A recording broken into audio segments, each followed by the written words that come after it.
This demonstration is to show you a flat fell seam.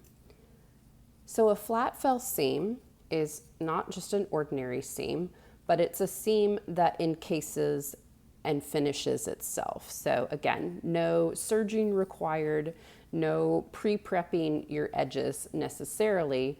The seam allowance will take care of itself in the flat fell seam. I already posted a video on French seams, and flat fell and French seams do have some similarities, but they are not to be confused. They are both self-finishing seams. They are seams that we flip and we sew more than once, but they do operate very differently, and they're used for different circumstances. So flat fell seams, most commonly, you will see them in denim garments, true denim garments. So if you have not necessarily jeggings, but classic denim jeans, jean jackets, and things like that, you'll see a lot of flat fell seams. You also might see flat fell seams in work pants, things that are heavy duty, like I would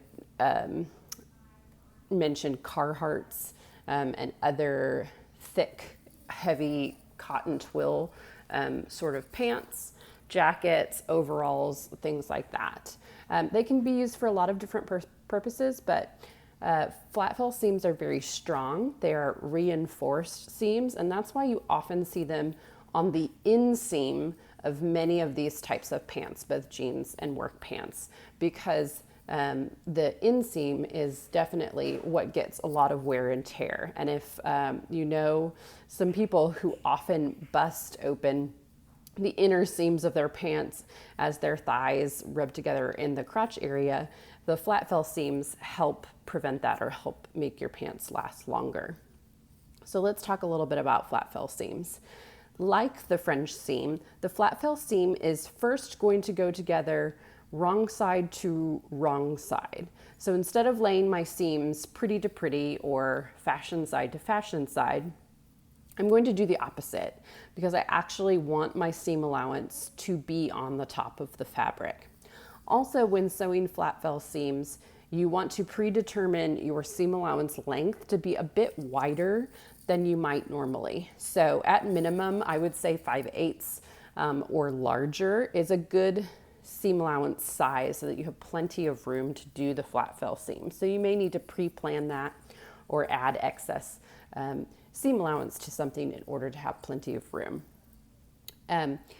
I'm going to sew my flat fell seam at 3/4 of an inch, and then I will show you the rest of the seam thereafter. So I am starting out with step 1, putting my seam together wrong side to wrong side instead of pretty side to pretty side.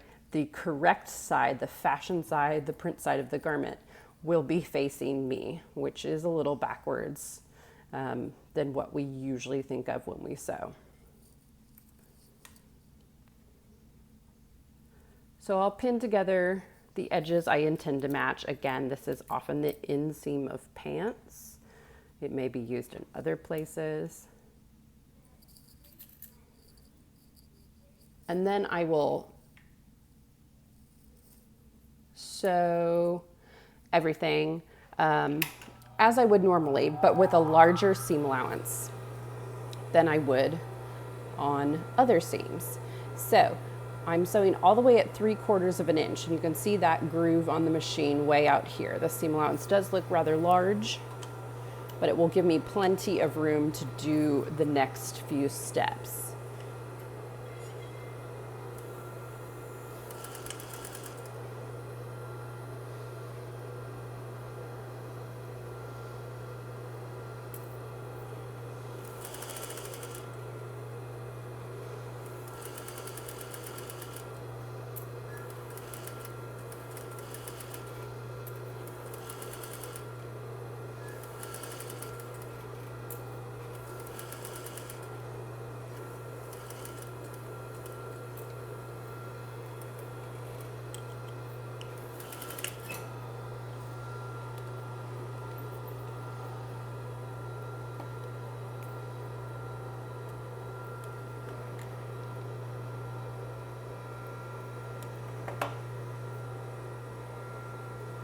All right, so I have a large seam allowance, sitting on the top side of my fabric. The back side of my fabric will look like any ordinary seam.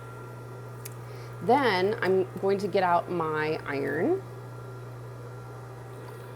because I need to iron this seam open as I would with any seam. And I will turn off the machine so I have a little bit less background noise. In the case of the flat fell seam, you can push your seam allowances open flat as you typically would. And you have plenty of space to do that.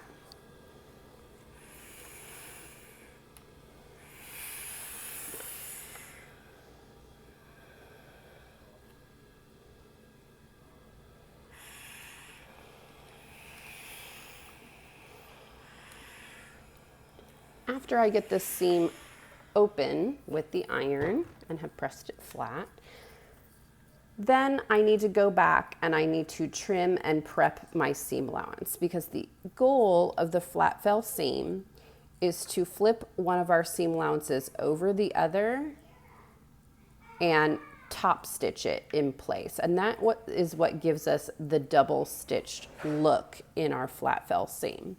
So I need to determine which seam allowance will be the seam allowance to cover the other. And if this were in the inseam of pants, typically our seam allowances will fold toward the back of the leg. So it'll be the opposite on the right and the left side. So do be conscious of that if you are sewing this in a garment. For sample purposes, it doesn't really matter which seam allowance folds over the other. You just need to pick one. So I'm going to select my seam allowance that I'm going to maintain, and then the other seam allowance I can trim down quite a bit.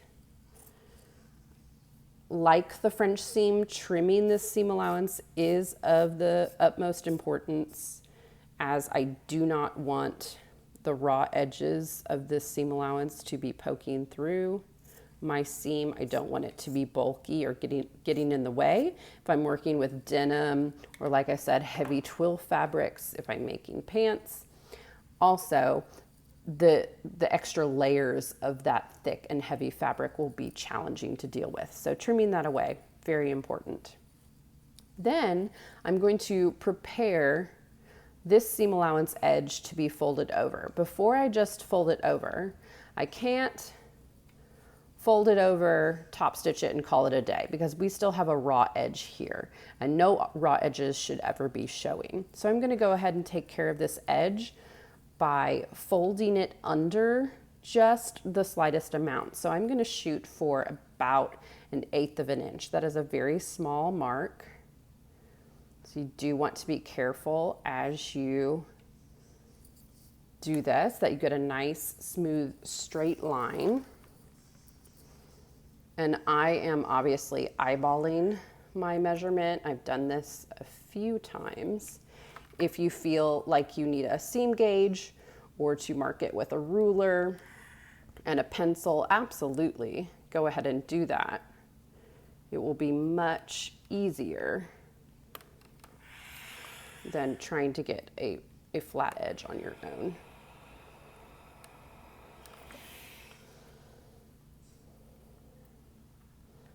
I'm just rolling this edge in and using my iron to iron it in place. So I'm getting a nice crisp folded edge. If it's a little wiggly or wobbly, I can go back and I can fix it before I sew.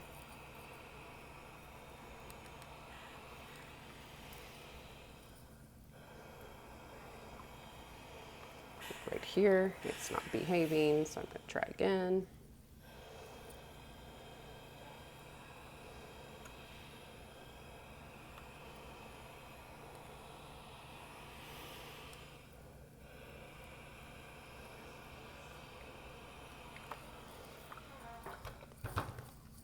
Then, once I've prepped that edge, now's my opportunity to fold this piece over, and I can iron again if that helps me.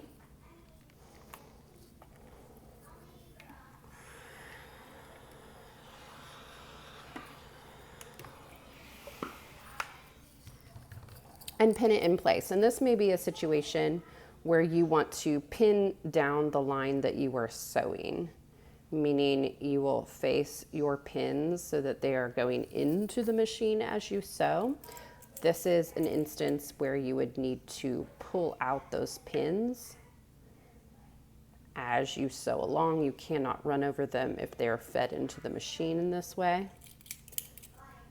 So I'm making sure that all of my heads are facing toward me so that I can pull these pins out as I stitch.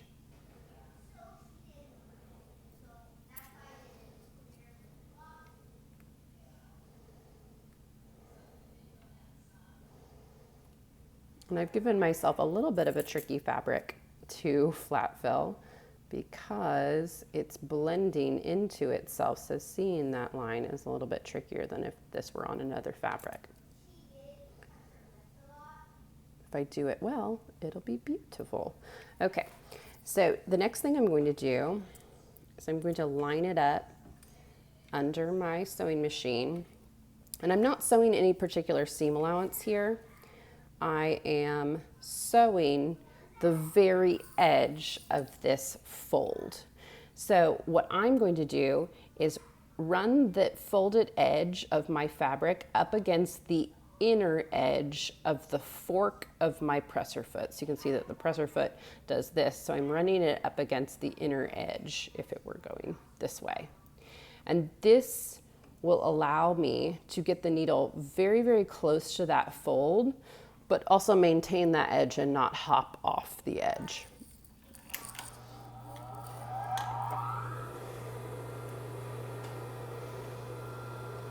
So I'm going to go ahead and pull my first pin so that it doesn't get in my way.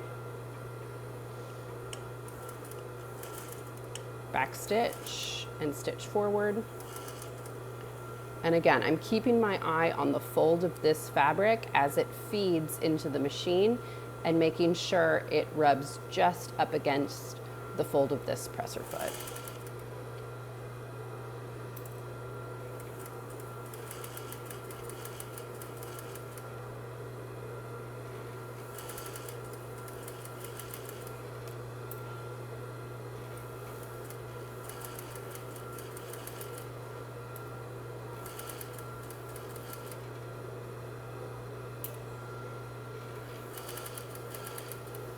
And this is a top stitch that goes through all the layers of the fabric.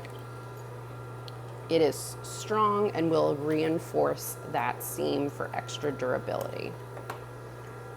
I'll go back and cut my threads.